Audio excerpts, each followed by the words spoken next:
Bom dia! Estamos iniciando mais um devocional, mais um domingo na presença do Senhor. E como temos realizado desde os últimos domingos, hoje falaremos não de provérbios, mas sim de um salmo. Salmo 75, Salmo de Asaf, Deus, o justo juiz. E ele começa dizendo: nós te damos graças, ó Deus, nós damos graças e anunciamos a tua grandeza. E contamos as coisas maravilhosas que tens feito. O texto começa com ele dando graças a Deus, com o discurso dele para Deus, com a adoração dele para Deus, como toda oração deveria começar. Toda oração deve-se começar com uma adoração a Deus, reconhecer quem é Deus e dar graças, gratidão, palavras de agradecimento a Deus. Nós não estamos louvando, cantando, adorando sobre um Deus oculto, um Deus que dorme, um Deus que abandona a sua igreja, a sua própria sorte, mas esse Deus que nós estamos adorando é um Deus que nos nossos dias mais difíceis, nos nossos dias mais escuros, ele ainda se aproxima mais. Ele é um socorro bem presente na tribulação. Perto está o Senhor daquele que o chama, daquele que o adora, daquele que tem um coração agradecido por quem ele é.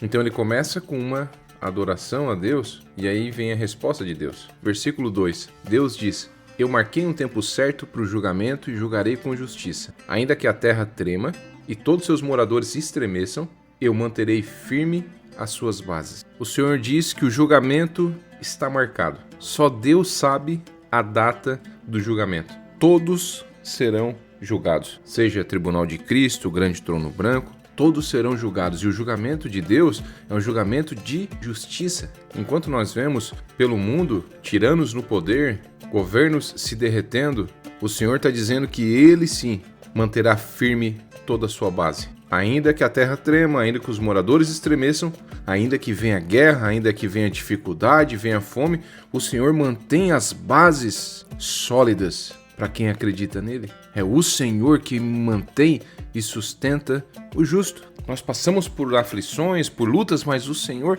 está sempre ali, nos sustentando de pé.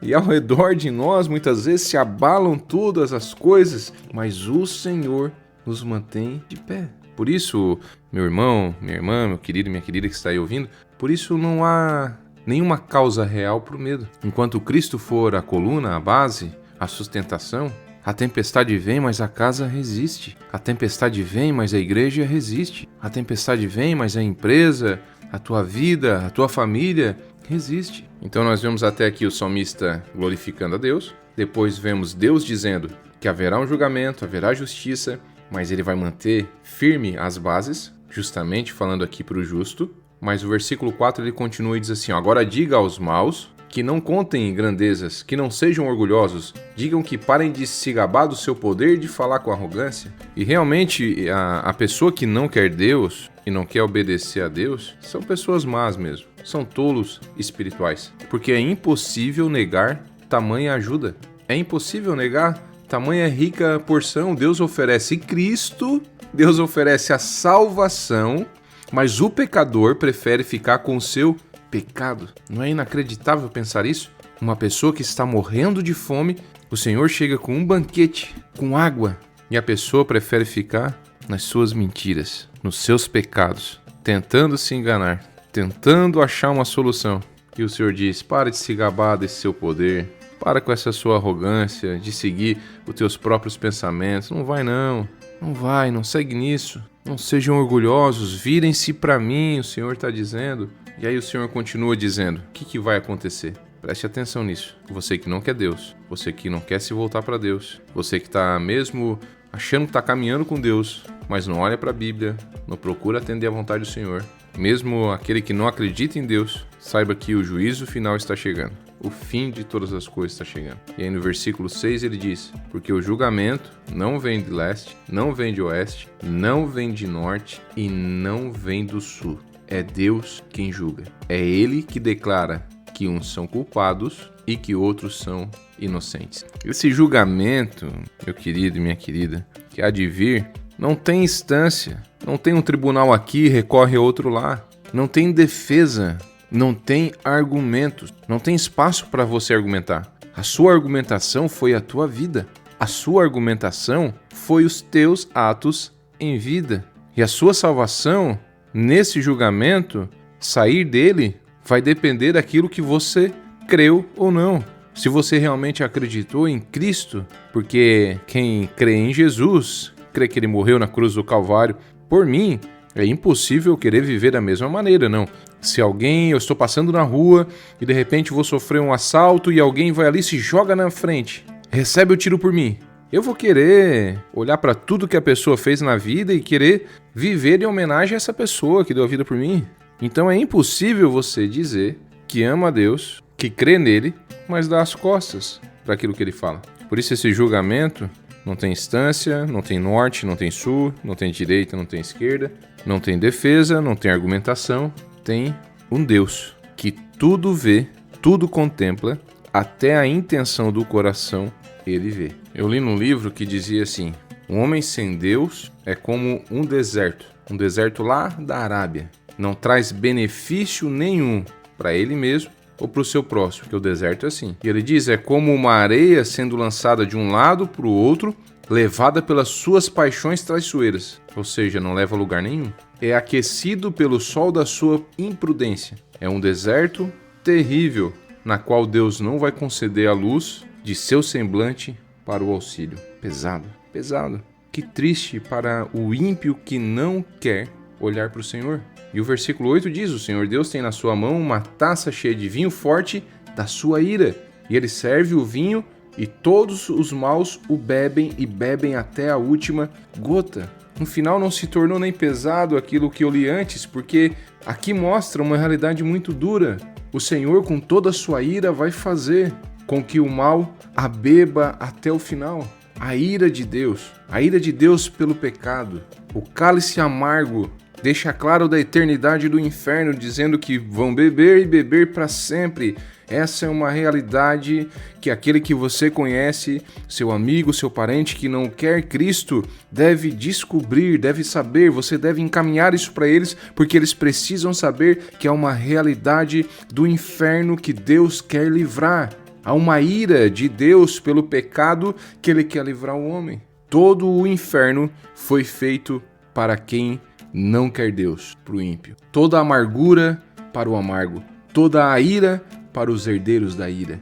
É isso que Charles Spurgeon falou. Como um juiz, o Senhor tem na sua mão esse cálice, cheio de mistura. E quando ele derramar, quando ele der de beber a esse mundo, os ímpios vão ter que sofrer as consequências eternamente. Mas o versículo 9 diz, porém eu...